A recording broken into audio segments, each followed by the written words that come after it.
What's your craziest small town rumor? Our small town's beloved librarian, Mrs. Chen, mysteriously retired after 30 years. The official story was she moved to Florida, but nobody got to say goodbye. She just vanished overnight. Everything seemed normal until her replacement found something odd while reorganizing.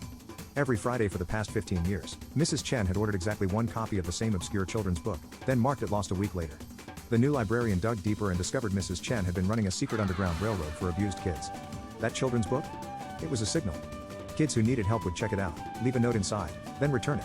A week later, they'd accidentally missed their bus home, and Mrs. Chen would drive them to a women's shelter 3 counties away. She'd marked the book lost to hide their trail.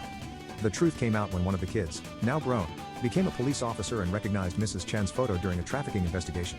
Turns out she hadn't retired, she'd been forced to flee after an abusive husband found out where his wife and kids had disappeared too. The FBI interviewed over 200 children she'd helped escape.